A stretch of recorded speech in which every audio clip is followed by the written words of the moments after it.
obviously get that. Well, then do it. It's that easy. It'll be fast, right? You'll be done. If you get into it, maybe you realize, oh, wait, I don't understand that as well as I think. It sounded fine when he said it. It made sense when he said it. But you got to keep in mind, this is all choreographed. This is generally not my first rodeo. So I'm choreographing it in a way that I think makes it seem straightforward. I'm trying, and I'm failing on many occasions that you remember. But I'm trying to get you through the woods along the paths, right? So you don't wander into the thickets. But you're not going to know the path until you actually do these calculations. So anything, no matter how hard or easy, do it. Just do it. This is to the point. I've been thinking a lot about your question, right? How to read stuff. This is one way, right? The short answer to your question is slowly. That's how you read scientific and technical things. They're not like a novel or a short story where they're just telling you what people did, right? And you see people do stuff all the time, so you don't have to think a lot about what it means to sit in the chair. But if you don't know about sitting in chairs, then you got to think a lot about that statement. And maybe you got to do a few calculations about sitting in chairs before you finally get, oh, that's what you mean by sitting in chairs. So that's how you read a scientific and technical paper. It's long, it takes a while. And you learn it by doing. You don't learn by watching me. I wish it worked that way. Wave the magic wand. Doesn't work that way. So we are, as we will find,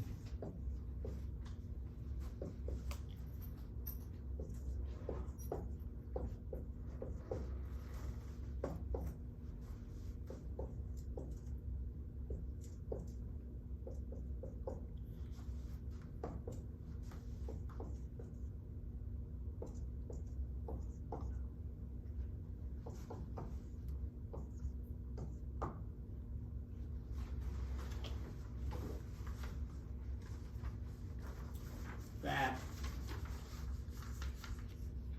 you have to get bigger than that before things spontaneously fly apart. We're going to calculate that and see where that comes from. Qualitative, we're going to wave our hands a lot, but we're going to see why. That will sit there for a good long while. Unless you bang it with something. Or you can talk a little bit about what happens to it. Why does banging it make that happen? They talk about it in different ways in the two different books. They're both perfectly fine ways to think about it. I'll try to guide you through my thoughts about it. Why did they? How did they know that you need to bang uranium-235 with one neutron to get this to happen? How did they figure that out? Just doing it. Yeah, they figured out a way to get neutrons, and they started banging them into everything and looking at what's in there, right? How did they know that it was barium and krypton in there? How did they know it was other stuff? More stuff against them. Okay, they didn't necessarily bang stuff in this one, but they had to. They used in E&M. You probably talked about how you put a charged particle at a certain velocity in a magnetic field. It'll make an arc that depends on the mass. It's called mass spec. You can find the masses of these things. Chemists, right? I mean, chemists can purify those things and figure out what's in there. So they figured this out. It's a long bit of work. Lots and lots of work went into just writing that sentence down. So keep that in the back. And then, if you take the barium plus the krypton minus, and this is where I got sidetracked the other day, plus 2 neutrons, barium and krypton, I did it again, son of a gun. And 2 neutrons minus uranium,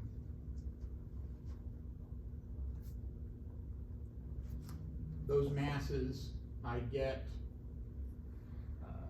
0.203 Daltons, which is 189 MeV per C squared.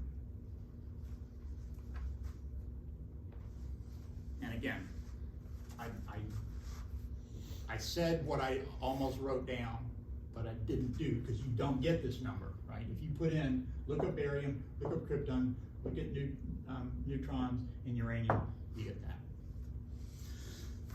So when I do this, that's how much energy is available. And so then the idea was,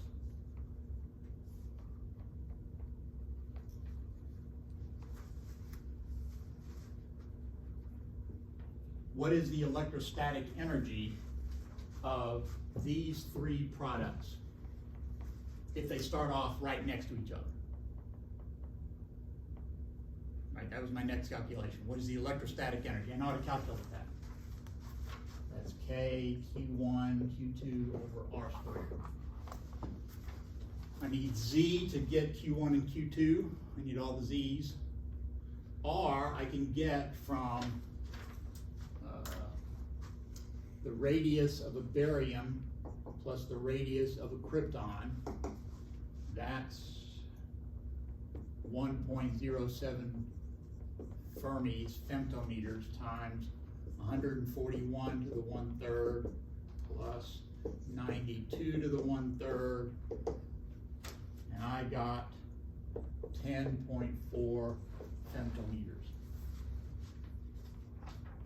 So if I put in Q1, Q2 over that R squared, I get 280 MeVs, which corresponds to a mass of 280 MeV per C squared. So close, but not absolutely there. What other energy do you imagine is there?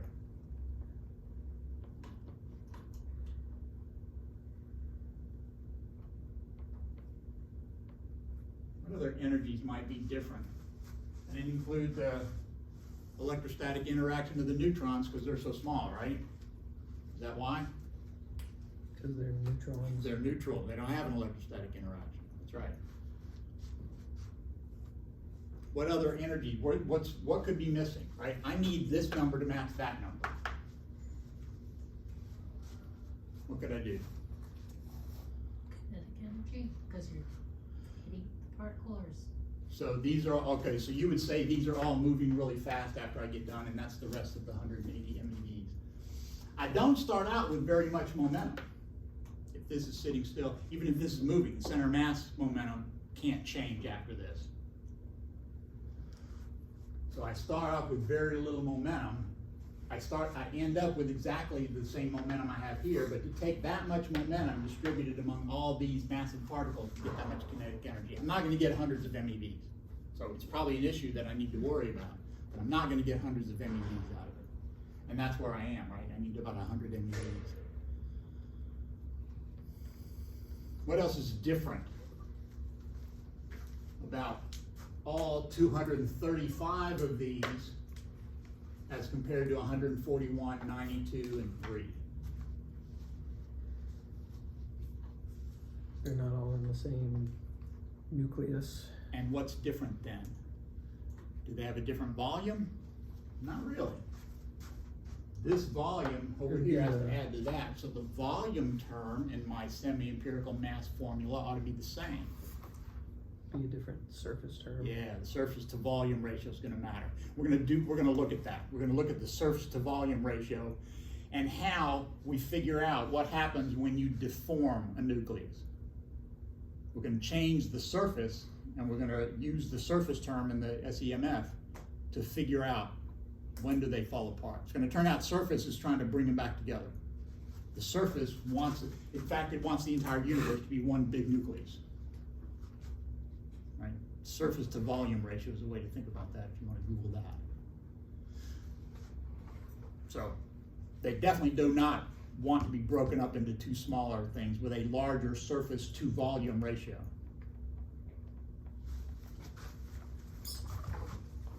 So I calculated that.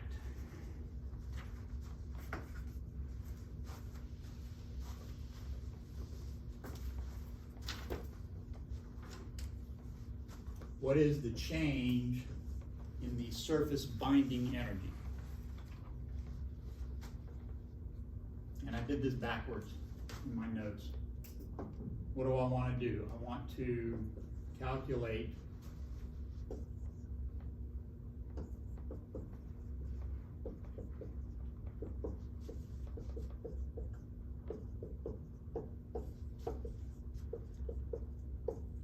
because that's the difference in the surface term of the binding energy.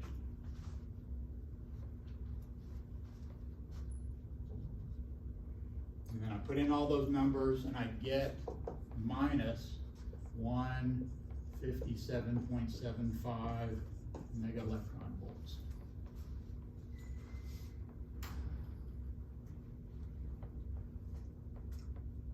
Now I'm wrong the other way.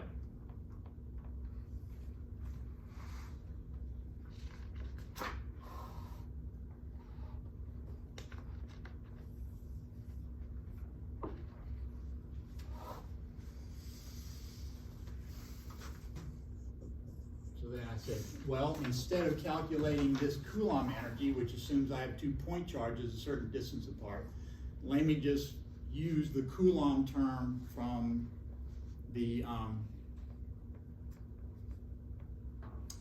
mass formula.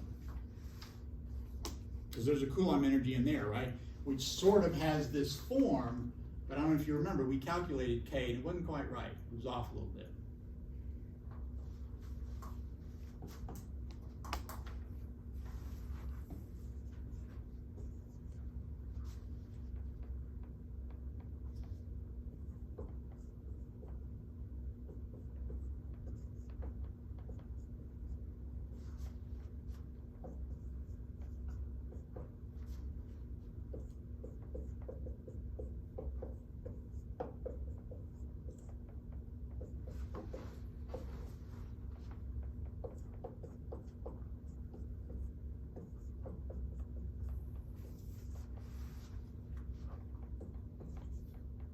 So just put in all those numbers for each of those and I get plus 349.75 electron volts.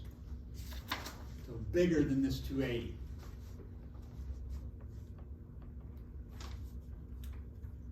This is another calculation of this simple Coulomb energy. So 350 minus 160, what do I get? 350, 250, 190.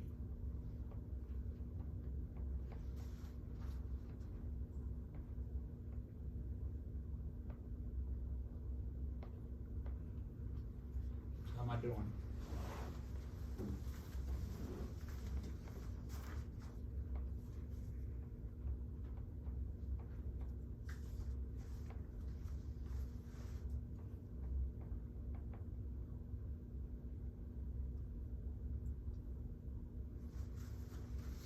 Coulomb term plus 350, around 350, minus 160. What's 350 minus 160? 190. 190. I see 190 anywhere else. Yeah, so I'm kind of there, right? I looked at the rest of them, but that's where the energy is. The energy is in the surface term and the Coulomb term. I calculated the pairing term, it's like I calculated the asymmetry term, it's like 1 MeV. You might consider doing that if you want to. The volume term is actually slightly different, but again, a small amount compared to everything else. Certainly smaller than I would believe.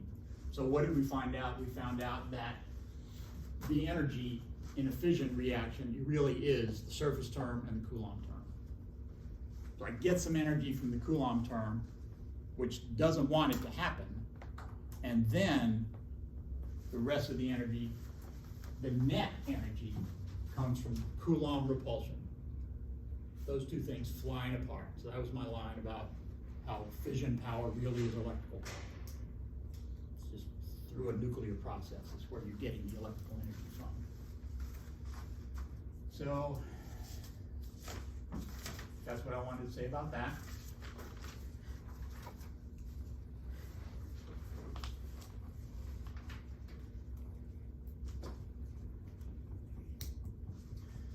Then I decided I wanted to look at 238. Let me see if I can get 235, so I think that's what I care about right now.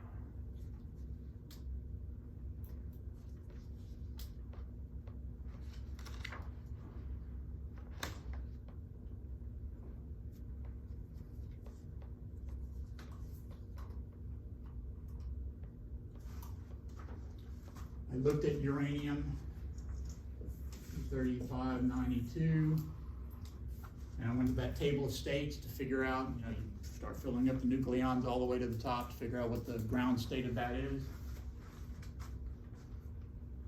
And you tell me, what is the J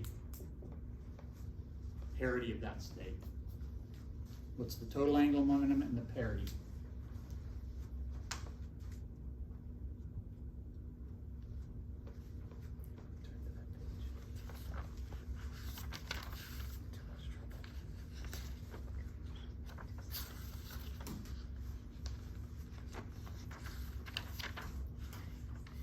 What are my neutrons, my protons gonna give me?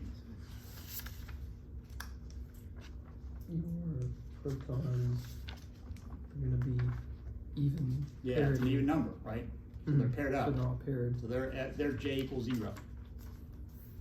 So even parity plus is what their contribution is gonna be.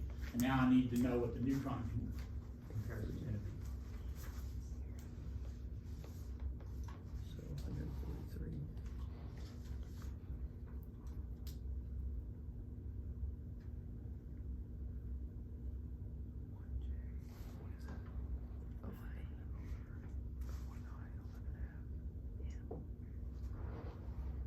The state is I heard that. By 11 halves. That's what I got. 238 is paired up. Uranium 238 is paired up. This one has 11 halves, J is 11 halves. So that's either L plus a half or L minus a half. Tell me which one.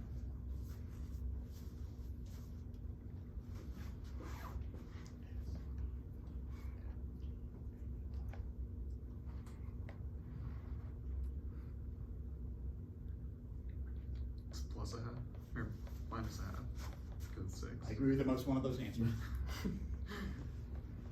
L is 6. Do you settle on final answer? 6. So it's minus. L equals 6.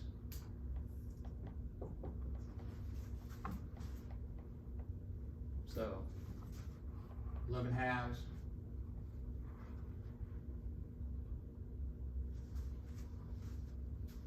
Parity. Oh. Positive. Positive parity.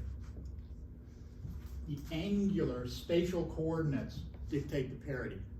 The spatial coordinates dictate the parity. The 1/2 is a spin. It's the L, the YLMs, the dependence on theta and phi that dictates that. And so you get that from L equals, the fact that L equals 6. So pretty high angular momentum. Now if you thump that with a neutron, you're gonna change the angular momentum, right? If that neutron attaches, you're gonna have uranium-236 in an elevated state.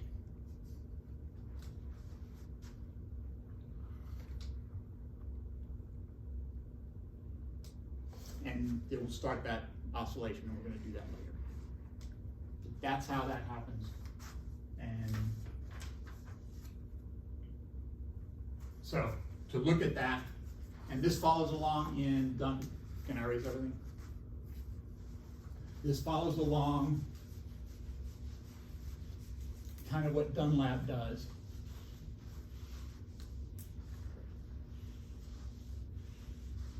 Kind of different from the discussion of iceberg. So the idea is that you have a sphere, and then we're going to deform it. What I'm doing is called an oblate spheroid, where you squish it. I'm going to challenge you to do the prolate spheroid. which is where you stretch it a little bit. Equations are a little bit different. They shouldn't really be different, but they can look different for a while. So,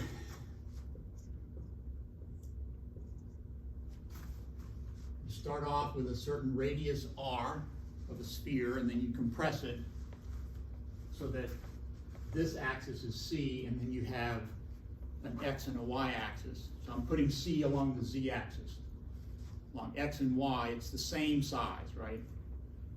So you're just squishing it. It's kind of, again, a little pancakey looking. The volume, so you define something called the, I think they call it the eccentricity. It's kind of like the eccentricity of an ellipse. I don't know if it's exactly the same, but those are related to one another. The volume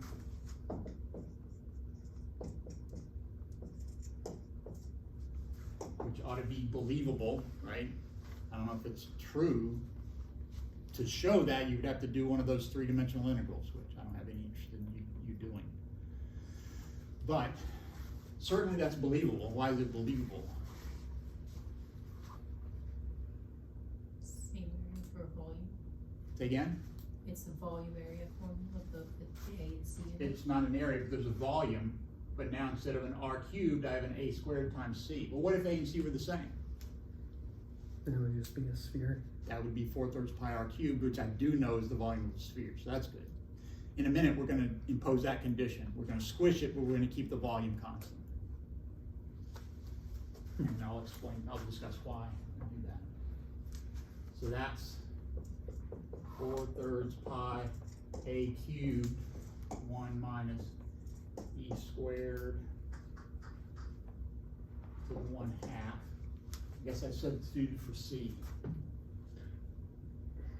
But then I impose the condition, that's 4/3 pi r cubed. I'm holding the volume constant. Can anybody think why I might want to do that? When I'm doing this nucleus and I'm squishing it? Because you don't want to have anything compressing, so I'm trying to describe, because atoms aren't going to compress like air or something. And especially nucleons aren't going to compress the way air does. That's exactly right.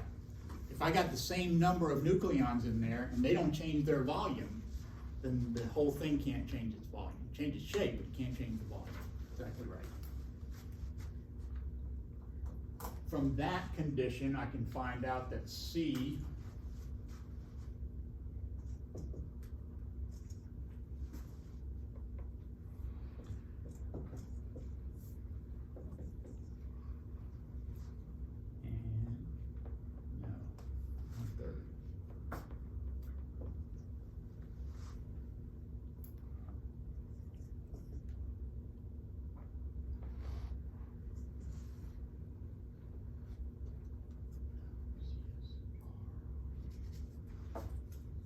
here's a relation. I start there, and I get that A equals R.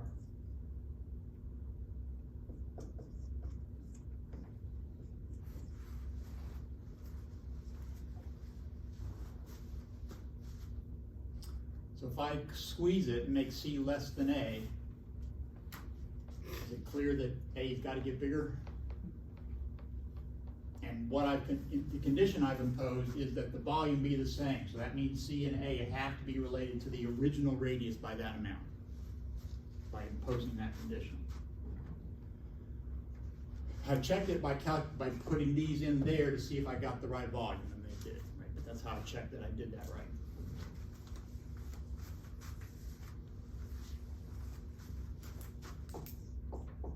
The surface area is going to depend on that eccentricity E, that amount of squish.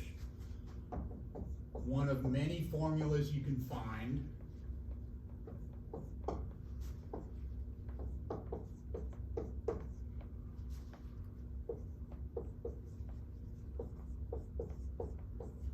who knows what a hyperbolic tangent is? Okay, a couple of us. Get to know them. They're your friend. They should be at least as common in your experience as sines and cosines. hyperbolic sines, hyperbolic cosines, hyperbolic tangents. They're every bit as important, in my opinion. If you have this equation,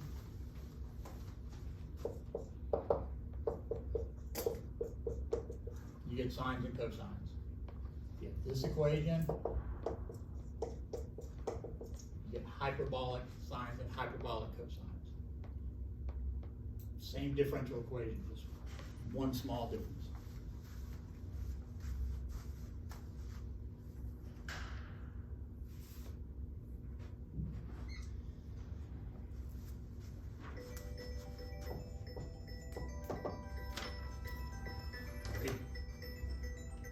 You know I'm in class. He's probably gonna call you next. I'm just guessing. I don't think he has my phone number yet. Oh, okay, then he's not gonna call you. And that's probably a smart move. Why am I gonna check that? Because it's the simple case.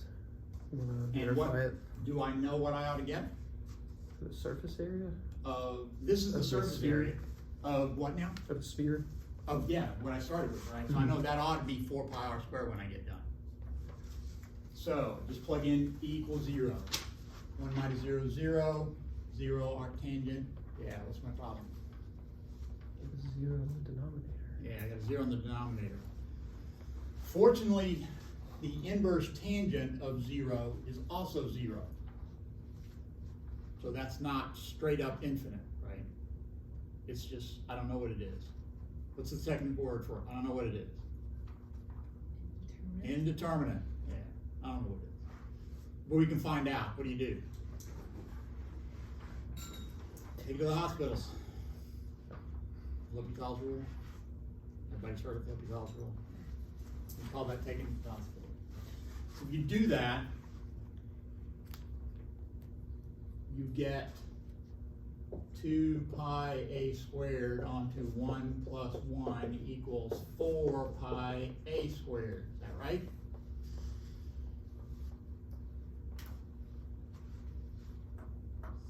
Is it right? Mm-hmm. If It's 4 pi a. That's the volume of that's the area of a sphere radius a. But I have a sphere of radius r. When epsilon is 0, it's a spherical, right? mm,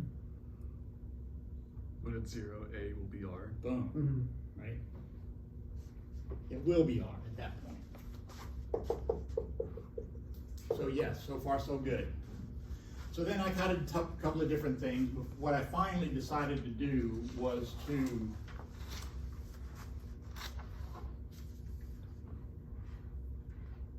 calculate. All I really need is a Taylor series approximation, so that's what I'm going to do.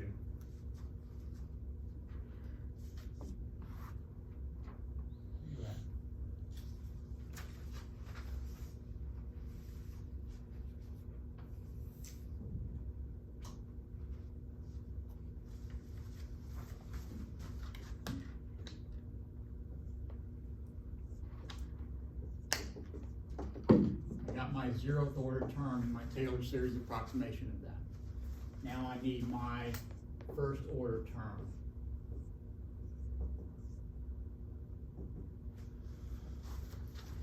Since I hate working a problem if I don't already know the answer, I went and had Desmos plot that for me.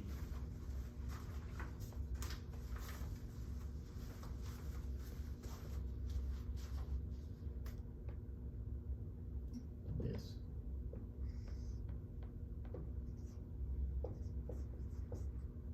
I guess without this first part, I'm just doing that part, starting at 2.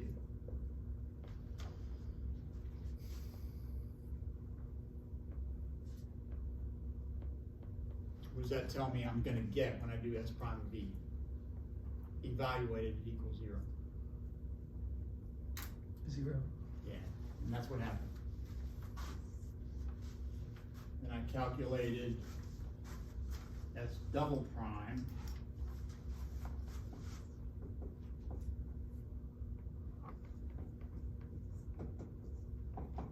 And got minus 2/3.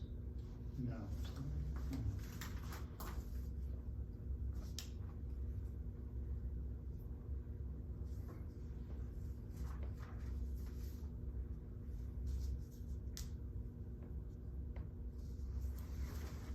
So I got plus 2 minus, so I screwed this up a couple of times for exactly that reason. I had an a squared in there and I didn't include the fact that a depends on e. What I finally got is not minus 2/3, but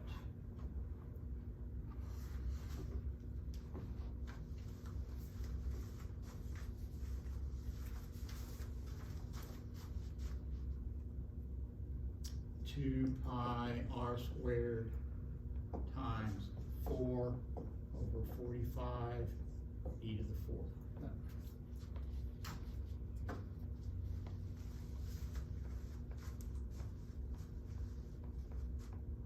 So then I said e is approximately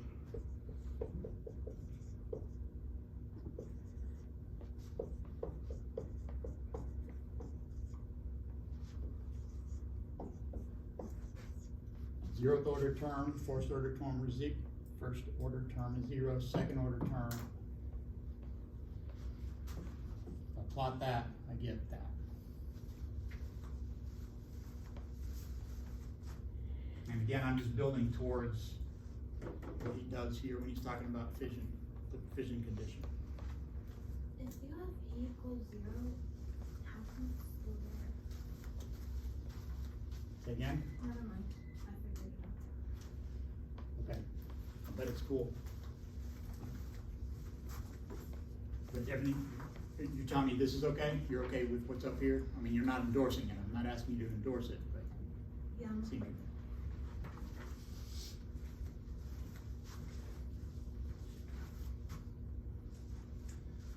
So then, coming back to my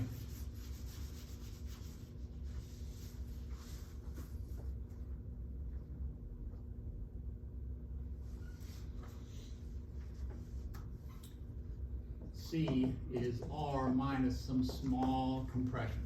So I'm moving it some small amount away from its equilibrium position.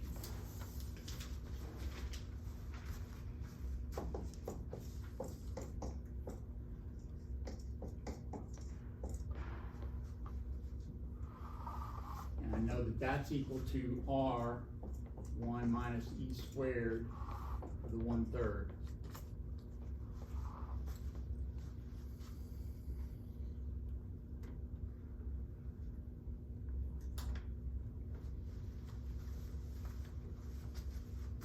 So 1 minus E squared is 1 minus delta Z over R cubed, which is approximately 1 minus 3 delta Z over R.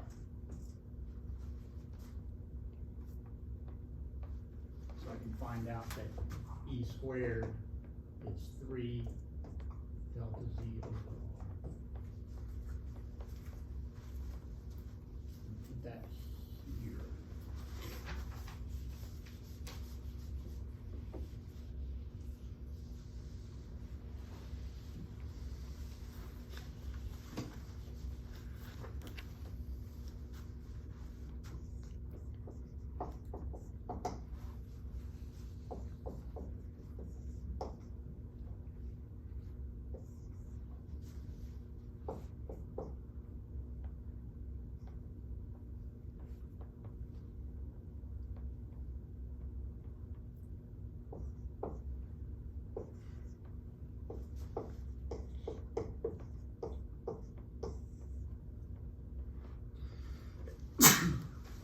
Bless you.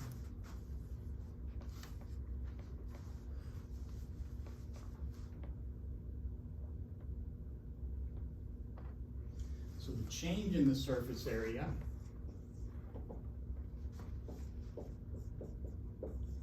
is the original surface area times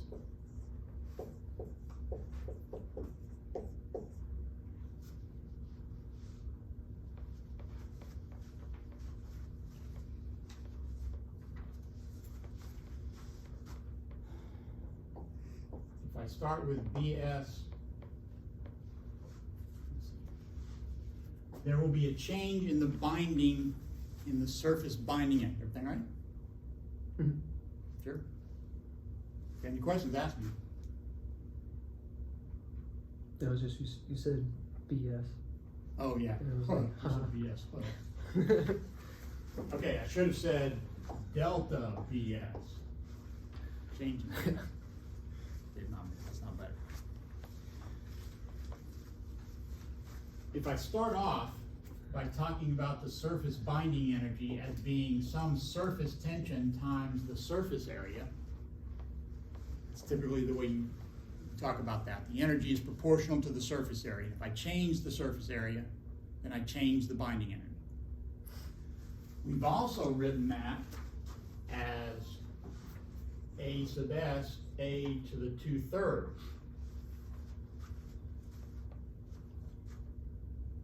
So we can now relate this change in surface area to a change in the binding energy when I compress my sphere.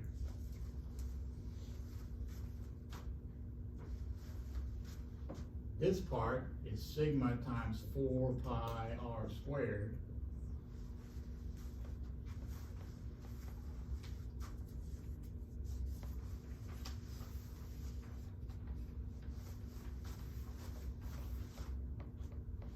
One more step. This is getting crowded. What can I erase? Can I erase this one? This one's over and done with by now. I can use my radius formula.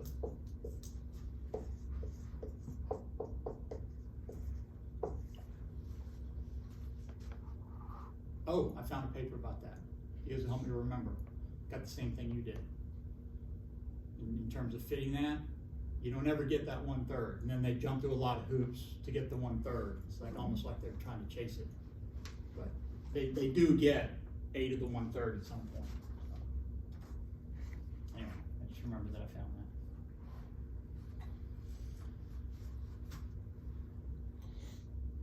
So now I know that this equals this. And there's an A to the 2/3 in both of them, so it turns out the surface tension depends only on A sub s and 4 pi r0 squared. That's that 1.07 femtometers. And it's got the right units, energy per unit area.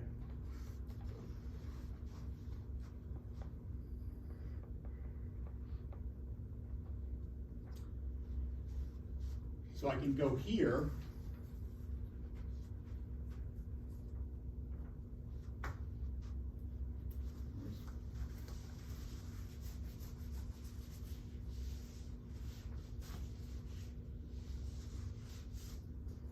Probably should have kept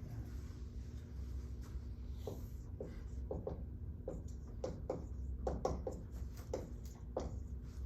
I'm just saying if the energy is sigma times S, then the change in energy is sigma times the change in the surface area. You know what sigma is? It's A sub s over 4 pi r naught squared.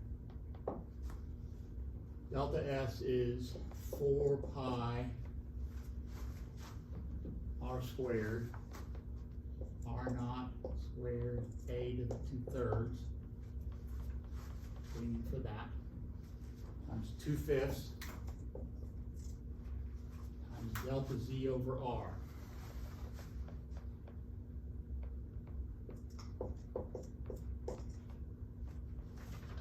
R squared, oh actually it's going to cancel a lot of stuff, I should have just canceled it.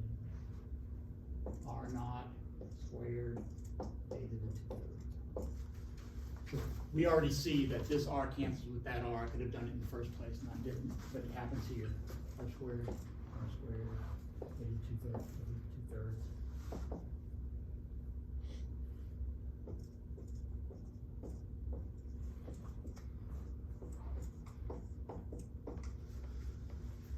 So when I squish this, I raise the energy by an amount proportional to the square of how much I move it.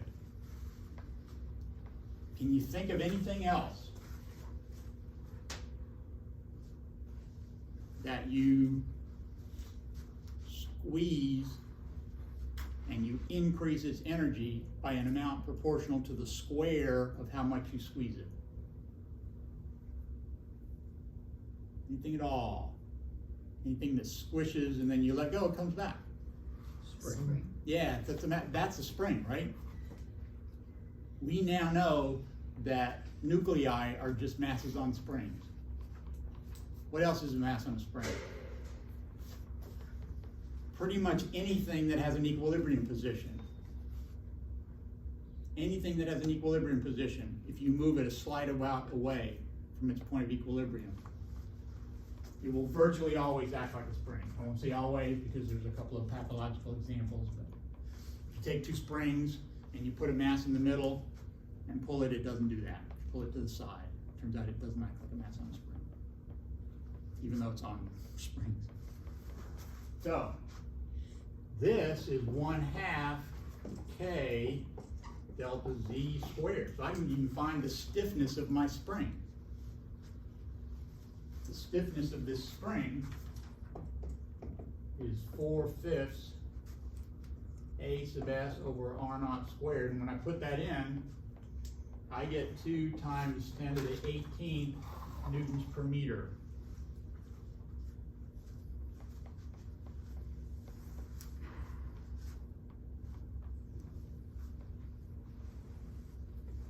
So pretty good spring. Now, where were they in lab?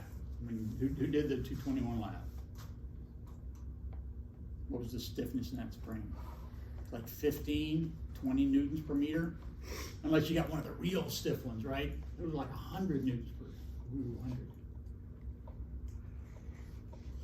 How fast did they oscillate?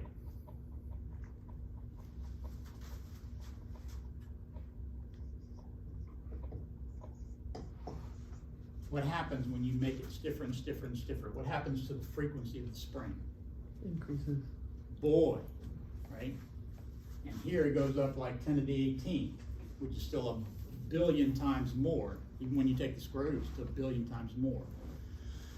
You can put in the mass of a nucleus, put the K, because the K seems to be independent of the size, no matter how big it is.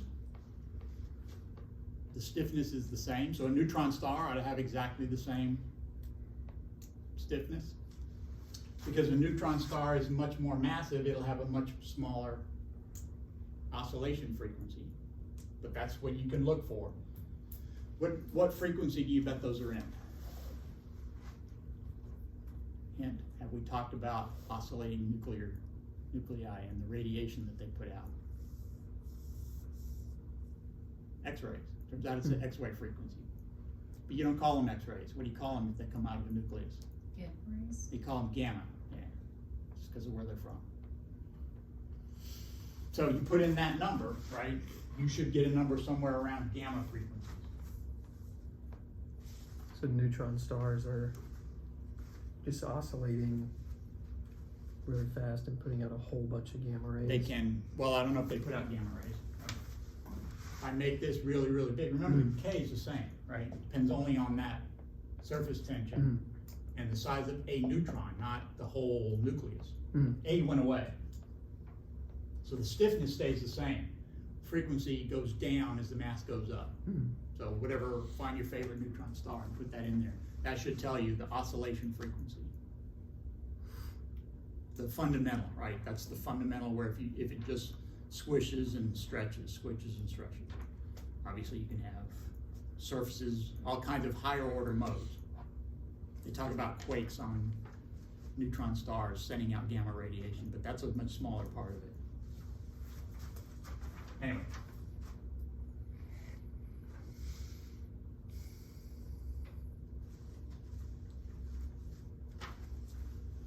Okay, so I wanted to look at adding the Coulomb energy to my oblate spheroid. Why would the Coulomb energy change? I don't have any more protons. Because the distance between some particles is getting larger. Yeah, some of them are getting farther apart, right? So let's see what happens if I try to do that.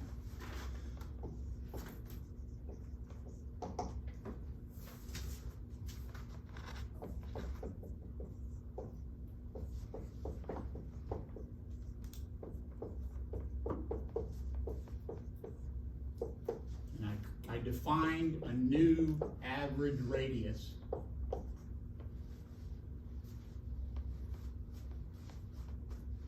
Just to get a feel for how much further apart or closer together these particles are.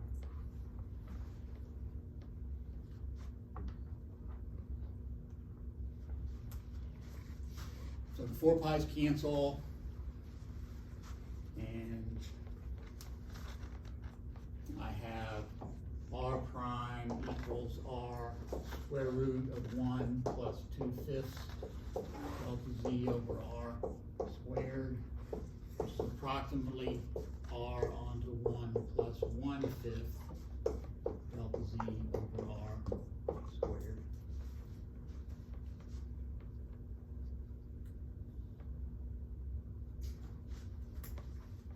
And then if I just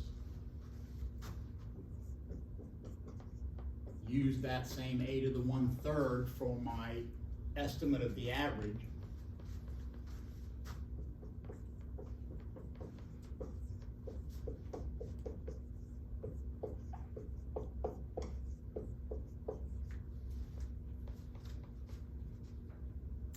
that's going to allow me to plug into the Coulomb correction from the semi-empirical mass formula to estimate the change in the Coulomb energy.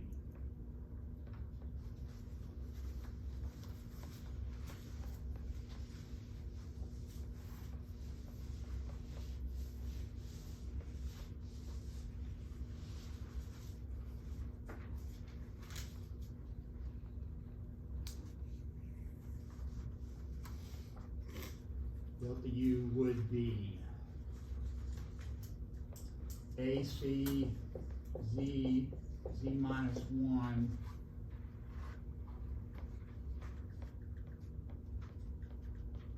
over a to the 1/3 onto 1 plus 1/5 delta Z over R squared.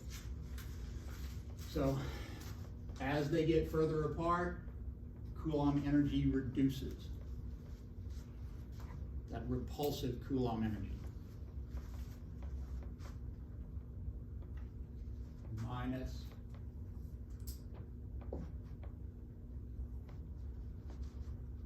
that's the squished Coulomb energy minus the unsquished Coulomb energy.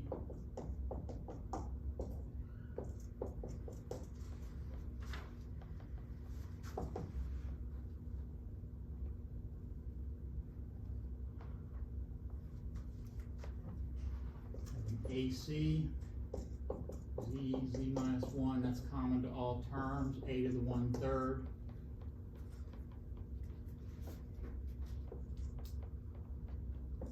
And then when I take 1 over 1 plus 1/5 and do another, yet one more Taylor series approximation,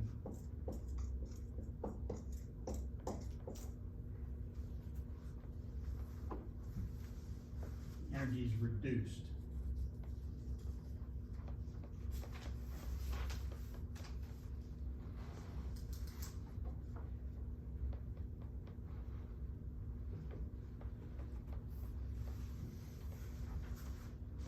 Do the same thing with this R. It's R naught, a to the 1/3.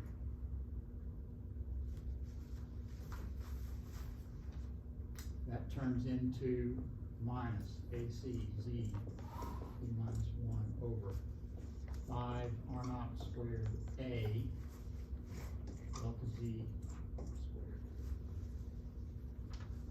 I put it in that form because I want to compare it to the surface energy here in a minute. That looks like a spring too, doesn't it? Except what happens to this spring?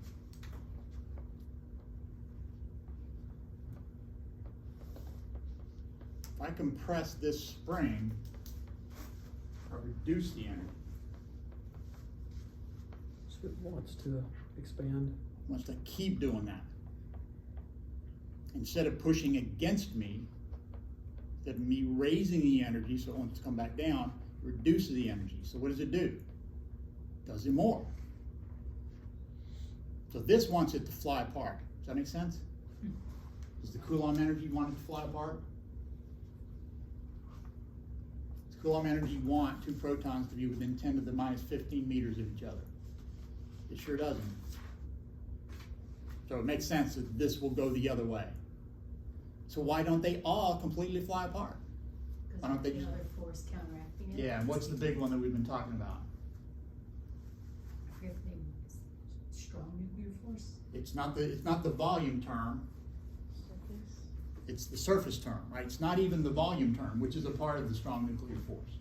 You're right, it's the strong nuclear force, but it's one very specific part of it. Strong nuclear force doesn't really care whether I have a two half-size nuclei or one big one. It's the same volume. So it doesn't really matter.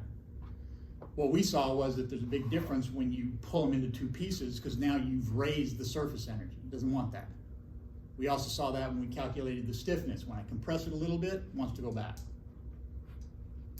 So fission now, we've just figured out, is a competition between the Coulomb force wanting them to go and the surface term wanting them to stay.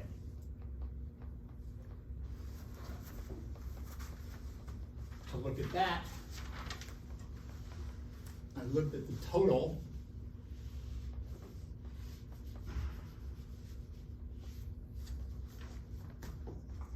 It's not really the total, it's just these two.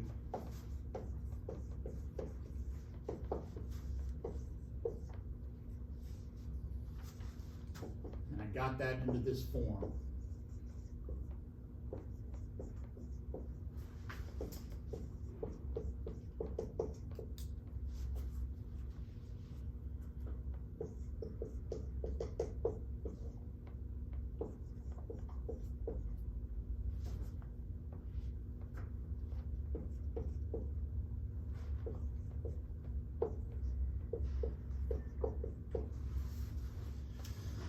So, being right at the edge, when compressing at a distance delta z, just barely doesn't matter.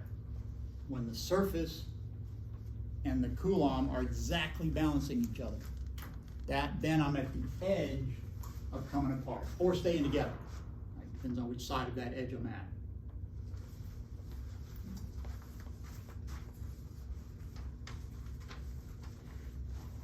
So if you want this to be less than or equal to 0, that's when they go. I wind up with z on to z minus 1 over a greater than twice as over ac, which is about 46.7.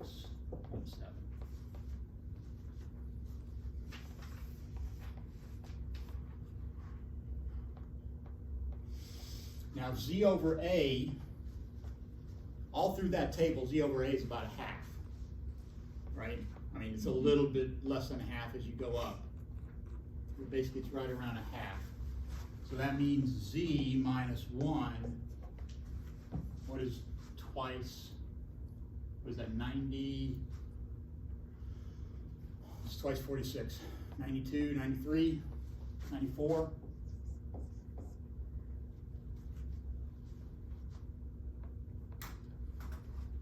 And so A would be twice that, 186.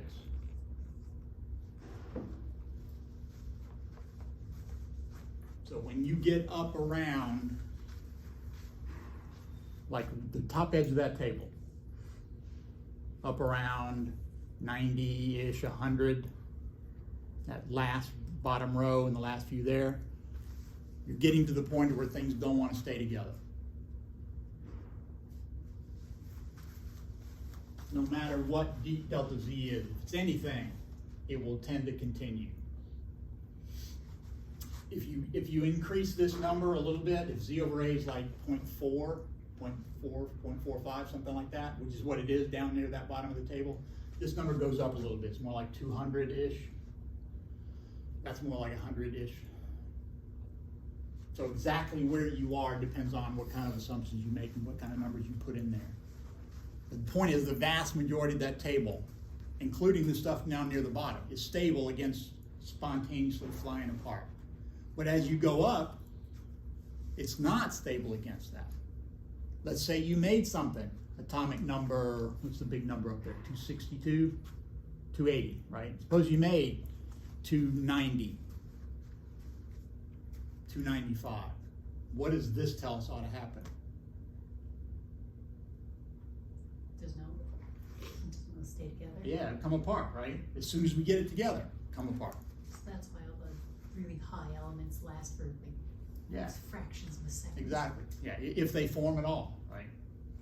A lot of the elements that they talk about, they're sort of resonances. They hang together long enough that they detect them and then they go. So, as you go down that table, you don't expect them to stay together. No matter what, right? No power in heaven and earth can keep them together.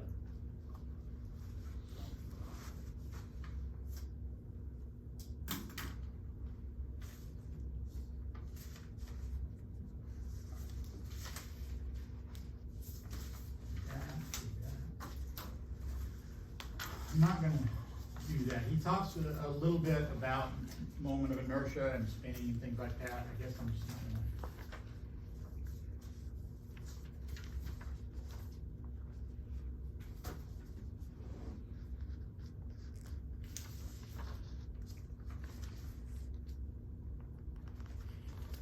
So, one example I did that I didn't show you guys, because it turns out not to make much sense, was that I had uranium break in half.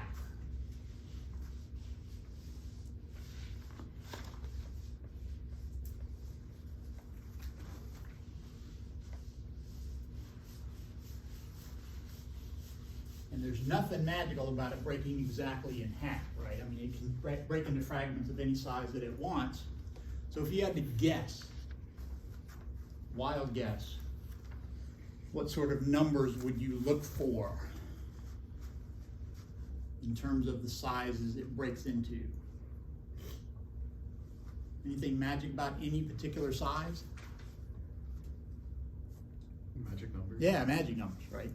It sort of picks those, right? Those are kind of stable. So as it's coming apart and deciding how many sides, it just sort of assembles itself as best it can into magic numbers. But if you look at one of those graphs in there, it plots, I think, is it, I'm trying to think what it's plotting. Z versus N. I'll try, I think that's what it's plotting. I'll just try to plot that. Down here, what's the slope of that line?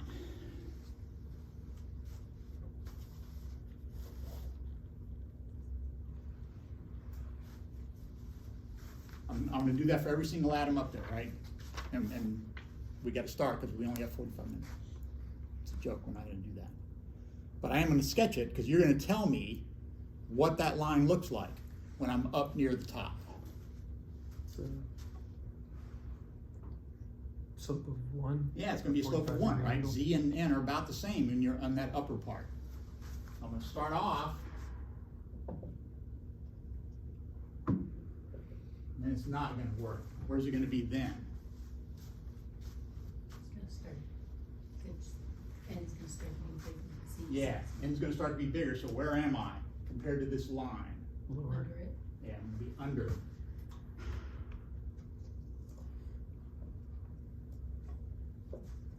So let's say I'm here,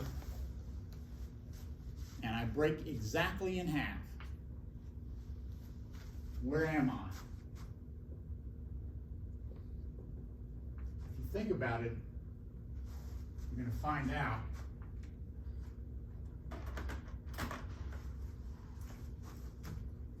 that I'm on this line and about halfway down. Even if I don't break exactly in half, even if I try to get as close as I can to magic numbers for either Z or N or both, if I'm really lucky, I'm somewhere on this line.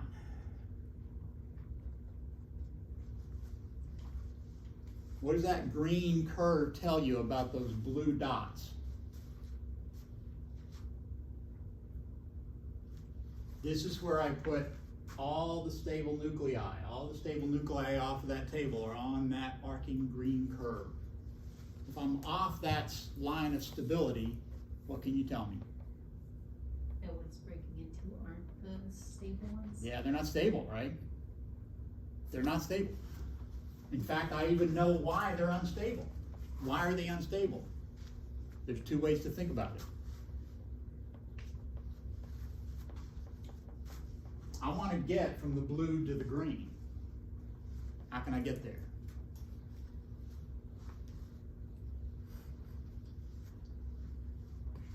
Smash atoms together. Okay, I already thumped something with a neutron and it broke into these. They don't want to be here, quote unquote. All right, they don't have wants and desires, but they behave as though they want to get to that green line.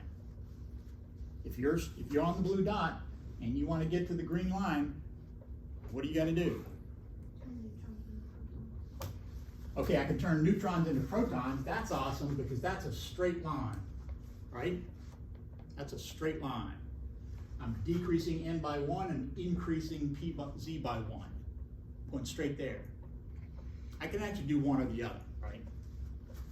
I can just dump neutrons. I guess I can't gain protons except by beta decay, which is what you talked about. But that's what I do. So that's what you see. You see these guys breaking up and beta decaying, or throwing off neutrons, or both. Those are the two things that happen when you fit with fission product. Because this is unstable, and to get to a stable state, we gotta go that way, basically that way.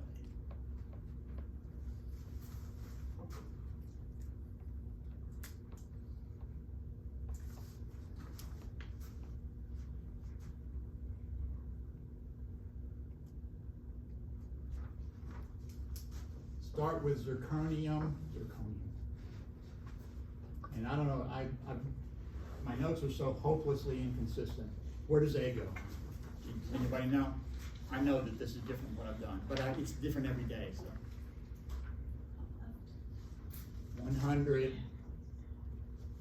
And where does the superfluous Z go? Top right.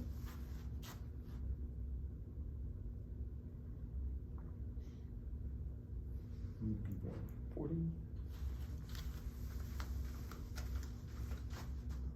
And the essentially superfluous neutron.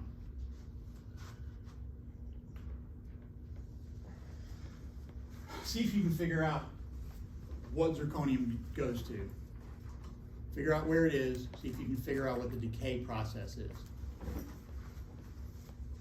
And then look it up.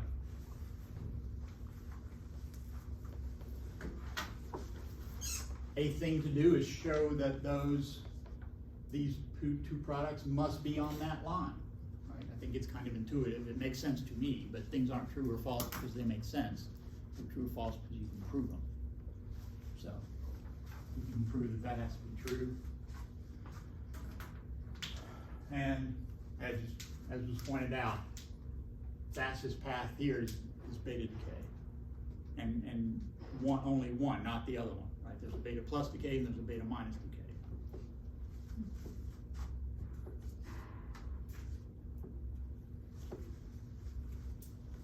Any questions about any of that? So could you predict how much it's gonna just throw off neutrons, how much it's gonna be beta decay by finding the shortest path from that blue line to the green line? That's where I would start.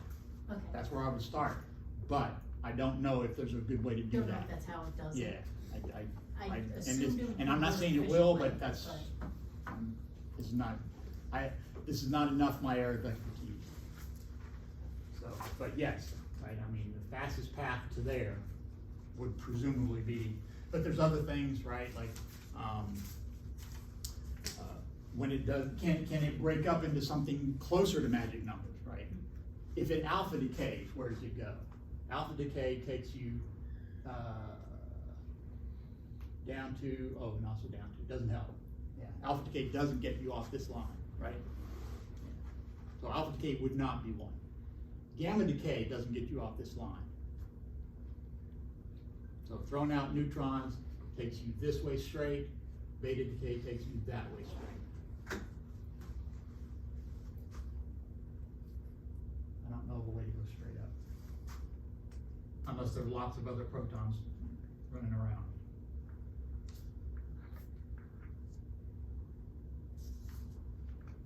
So, next, let's talk about those extra neutrons.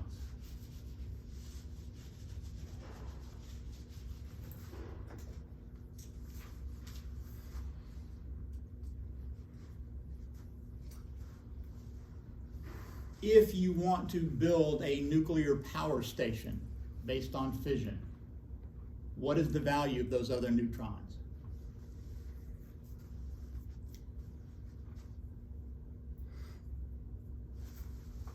Where were we? Neutron plus uranium goes to barium plus krypton plus three more neutrons. They'll hit other uranium Yeah. nuclei. One of these neutrons can hit another uranium and go. The way this is written, I lose one, but I gain 3, so I have a net of 2, so I can actually get 2 more, each of which can give me a net 2 more, and so on. The reason I don't have all those is every once in a while you lose one. Like if you have a uranium that's right near the outside, and the neutron goes the wrong direction, it just goes out, doesn't do anything. So you've lost that one. So if I wanted this to be steady state, I would want on average 1 more neutron than I put in. Slightly more than 1 neutron out for every neutron I put in. Because again, I lose a couple. So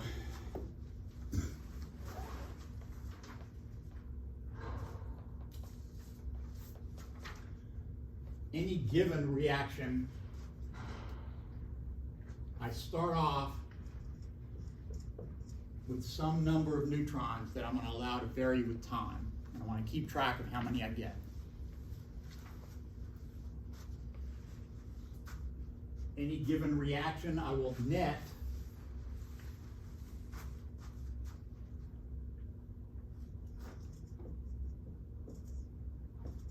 neutrons. Nu is the number of neutrons that I've gained. So in this case, it's 3, and I'm going to have to subtract off the 1 that I use for my next reaction.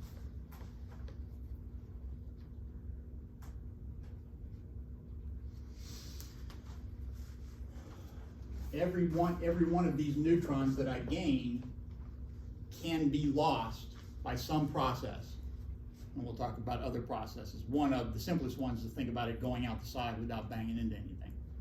But there are other things you can do to control how many neutrons you have. So the probability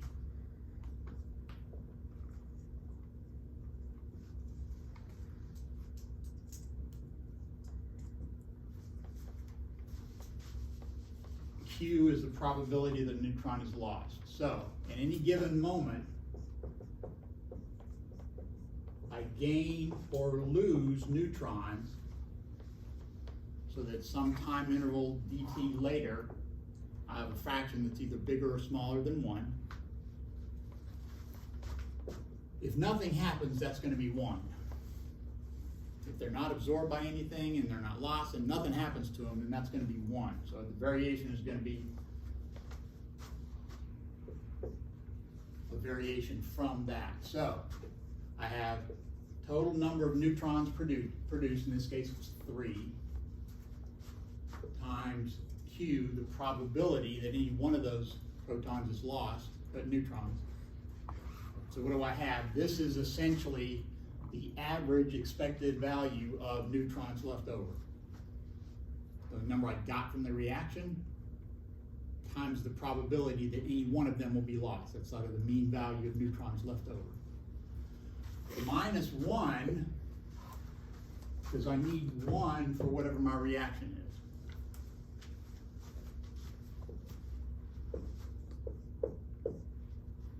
However long I wait, time it takes for that reaction to take place.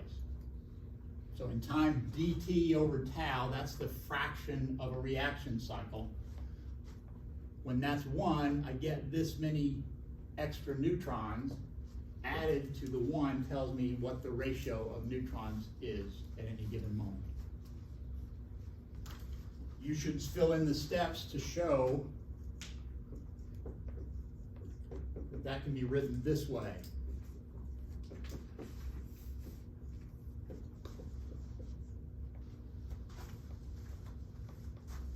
At some point, you're going to use the definition of a derivative.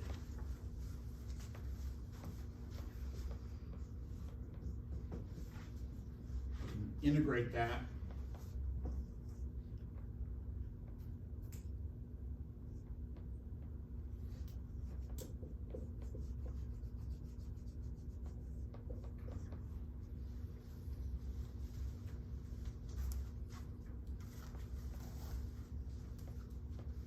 So what's going to happen to my neutrons?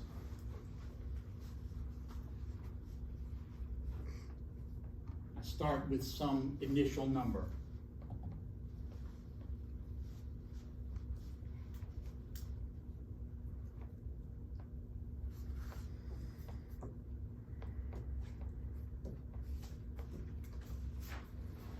What's going to happen? As time goes on, the number of neutrons increases. Like, It might increase, doesn't have to increase, but if this number is positive, it'll not just increase, it'll increase exponentially. Well, what about if that's negative? What would happen?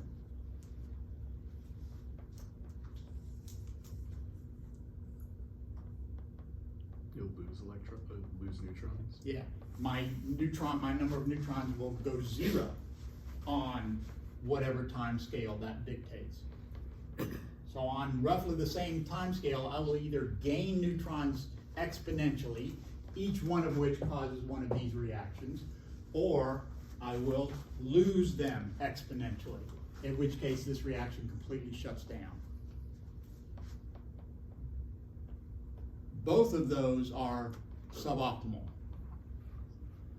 In one case, I get no nuclear reaction and I don't get the power that I need from that. In the other case, it goes so fast that everything melts down and blows up. So what do I really want? You want dq minus 1 to be 0? I do want it to be 0. If you put that in, you see dn dt equals 0 at this step. That tells you n is going to grow linearly. And in fact, I can arrange it so the slope of that straight line is 0. In other words, n would then be constant. The solution to this problem, nu q minus 1 equals 0, is a linear function. N equals at plus b. But if I build it right, I can make a be 0. So what happens to my neutron number then? Stays constant. It doesn't grow, doesn't collapse. And that is a properly operating nuclear power plant. That's what they got to do.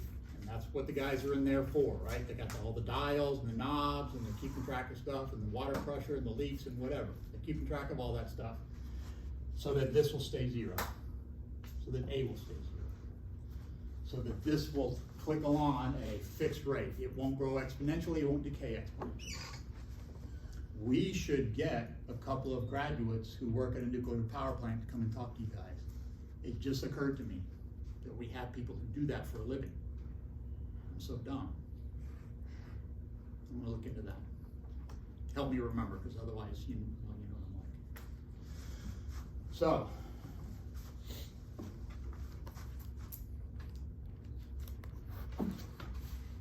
I'm gonna talk about, am I going to talk about anything? I'm over, right? Next time we'll talk about how big a chunk of uranium needs to be for that to work.